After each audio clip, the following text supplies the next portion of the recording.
الأنبياء والمرسلين وعلى آله وصحبه أجمعين أما بعد। محترم सामीन, मैंने मुनासिब नहीं समझा कि पहले आप लोग के बीच हाजिर हो जाऊँ मैं, क्योंकि हमारे तर्जमान माशाल्लाह बड़ी अच्छी और उम्दा बात कर रहे थे। मैंने मुनासिब समझा कि लास्ट में 2-4 मिनट में भी अपनी बात रख दूँगा, और क्योंकि आज हम एक ऐसे मकाम पर हैं, ऐसी जगह पर हैं कि जहाँ पर उलमाए किराम ने लिखा है कि इंसान 2-4 दिन तो क्या अगर एक लम्हा ही वहाँ गुजार ले तो इंसान की ज़िंदगी की कामयाबी का एक उसूल और एक नमूना बन जाता है। और उसकी एक बहुत बड़ी वजह यह है कि ये मकाम जहाँ पर इस वक्त हम हैं, ये दुनिया का एक वाहिद मकाम ऐसा है, एक जगह ऐसी है कि जहाँ से पूरी दुनिया की स्टार्टिंग हुई है, शुरुआत हुई है। और उलमाए किराम ने लिखा है कि आज जिस जगह काबा है उस जगह से दुनिया की एक बुनियाद रखी गई थी, ज़मीन की एक बुनियाद रखी गई थी उस जगह से। और फिर पूरी दुनिया के अंदर अल्लाह ने ज़मीन को, पहाड़ों को, तमाम चीज़ों को अल्लाह ने बनाया है। इस जगह के बहुत बड़े बड़े फ़ज़ाइल हैं। मैं ज़्यादा लंबी बात ना करते हुए सिर्फ हरम के ताल्लुक़ से ही उलमाए किराम ने लिखा है कि हरम में जिस वक्त इंसान आता है तो 24 घंटे में 120 रहमतें अल्लाह तबारक व तआला हरम में उतारते हैं। कुछ रहमतें वो ऐसी होती हैं कि जो तवाफ़ करने वालों पर होती हैं, कुछ रहमतें ऐसी होती हैं जो इंसान सही कर रहा है उन पर होती हैं, कुछ रहमतें ऐसी होती हैं जो इंसान नफिल नमाज पढ़ रहा है उन पर होती हैं, फ़र्ज नमाज वालों पर होती हैं। अल्लाह तबारक व तआला 24 घंटे के अंदर 120 रहमतें उतारता है हरम के अंदर।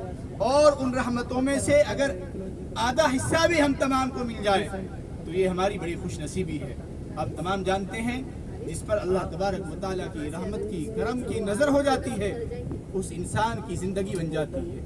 आप सल्लल्लाहु अलैहि वसल्लम के ताल्लुक़ से मेरे भाई ने बहुत कुछ बतलाया है। आप सल्लल्लाहु अलैहि वसल्लम का एक ज़माना ऐसा था कि जहाँ पर आज हम सुकून के साथ नमाज पढ़ रहे हैं, आप सल्लल्लाहु अलैहि वसल्लम के ज़माने में वहाँ पर तकलीफ़ें दी जाती थी, नमाज पढ़ने की इजाज़त नहीं होती थी। आप सल्लल्लाहु अलैहि वसल्लम का ज़माना ऐसा होता था, नमाज पढ़ते थे, आप सल्लल्लाहु अलैहि वसल्लम के ऊपर ऊँट की उजरियाँ रख दी जाती थी। आप सल्लल्लाहु अलैहि वसल्लम का ज़माना ऐसा होता था, हज़रत बिलाल के वाक़यात को देख लीजिए, इस तपती हुई ज़मीन के अंदर हज़रत बिलाल को लेटा दिया जाता था।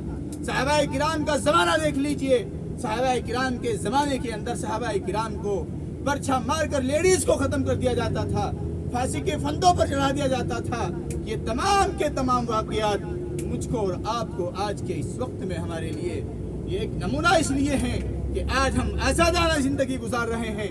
आज उसी हरम के अंदर, जिस हरम के लिए आप सल्लल्लाहु अलैहि वसल्लम को एक मरतबा हिजरत का हुक्म हुआ था, उस तकलीफ़ की वजह से अल्लाह ने बचाने के लिए, ज़िंदगी को बचाने के लिए, या यूँ कह लीजिए कि दूसरी जगहों को दीन पर फैलाने के लिए आप सल्लल्लाहु अलैहि वसल्लम को हिजरत का मौका दिया था, हिजरत के लिए हुक्म किया गया था।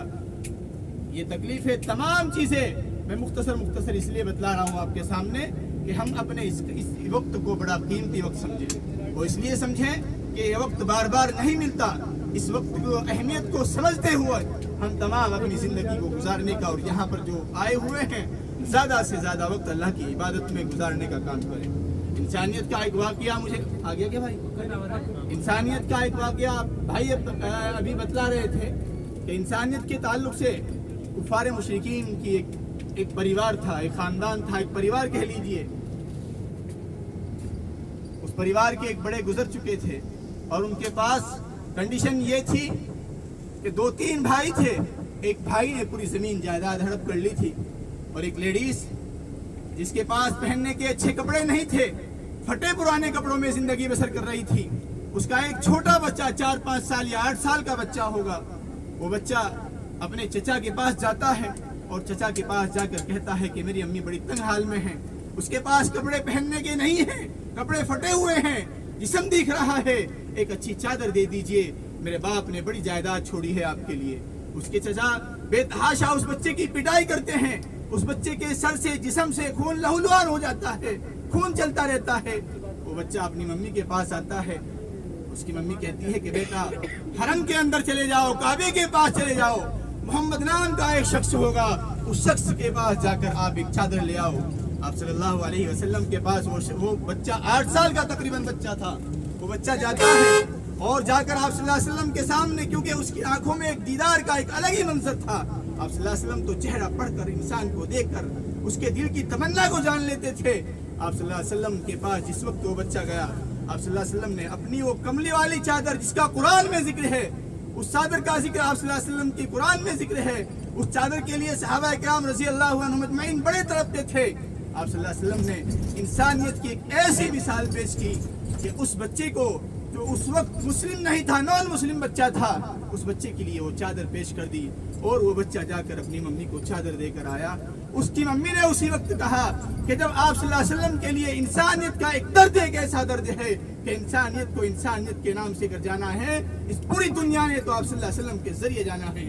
آپ صلی اللہ علیہ وسلم کی اس انسانیت کو دیکھ کر وہ ماں اور وہ بچہ اور اس کا جو پریوار تھے وہ پورا کا پورا دین میں داخل ہو گیا۔ بہت بہت شکریہ، جزاک اللہ۔ بھائی نے بڑی اچھی ترجمانی کی ہے، میں شکر گزار ہوں آپ کا اور تمام ساتھیوں کا، جزاک اللہ خیر۔